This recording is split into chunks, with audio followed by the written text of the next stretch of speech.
It's Wednesday. Made it through halfway through our week.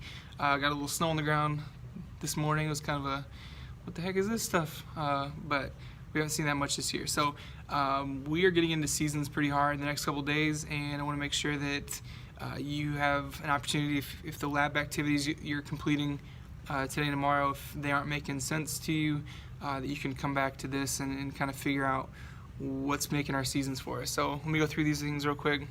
It says, what causes seasons? Backtrack a smidge for rotation revolution. It says we have day and night because the earth rotates. That's rotation. Rotation just means to turn or to spin. Okay, earth rotates on its axis, which is that imaginary line that the earth rotates around. Okay, the other motion of earth in space is also, it's called revolution. That'd be the going around the sun. How long does one revolution take? Well, it's a year, 365 and a fourth days. Orbit then is related to revolution. It's talking about the path that the earth takes, or the path that the moon takes as it goes around us. Okay, so the orbit's just the path that things take as they go around another object. Okay, so back to seasons. All over the world, people have 4 seasons. Winter obviously is characterized by colder weather, shorter daylight hours. Spring, you've got warmer temperatures. Daylight hours are increasing. Temperatures are heating up. Some of the plants are starting to come back to life. Your summer, characterized by longer days. Long daylight hours, usually gets dark around 8:30, 9 o'clock ish. Playing in the sprinklers, pools, whatever. And then your fall, days are starting to shorten. Leaves are changing colors and going back, starting to get ready for winter. But the key is what causes the seasons. And this is it right here. So it says because the earth axis is tilted. So our axis isn't just up and it's not just straight up and down. It's not, when you see models of the earth on globes, it's not to make it look cool and tilted.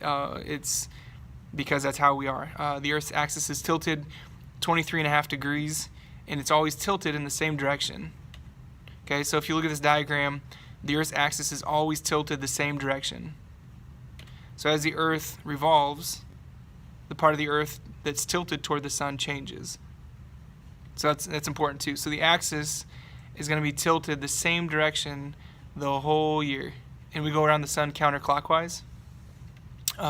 So at different parts of the year, sometimes the northern hemisphere is tilted toward, other times the southern hemisphere is tilted toward the sun, and then sometimes neither hemisphere is tilted toward the sun, and it's just kind of on its side. So in this instance, you've got sunlight hitting both hemispheres, but when you look at the axis, it's showing you that the northern hemisphere is tilted toward the sun. So the sun's hitting it more directly.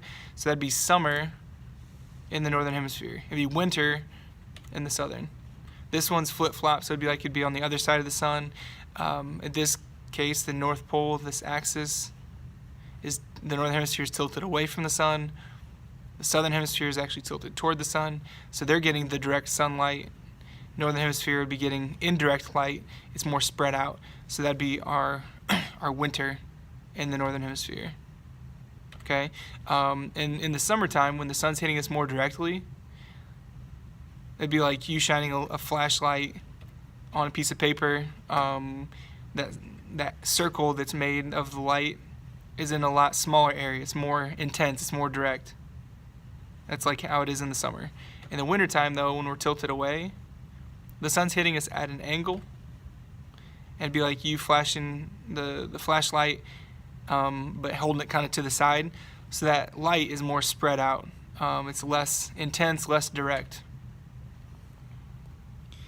All right, so hopefully that helps. We'll keep getting through some of this stuff the next couple days, but make sure that you're looking over stuff. There's some good interactive sites that explain this, and let me know if you have any questions. Quiz Tuesday the 15th. Be ready.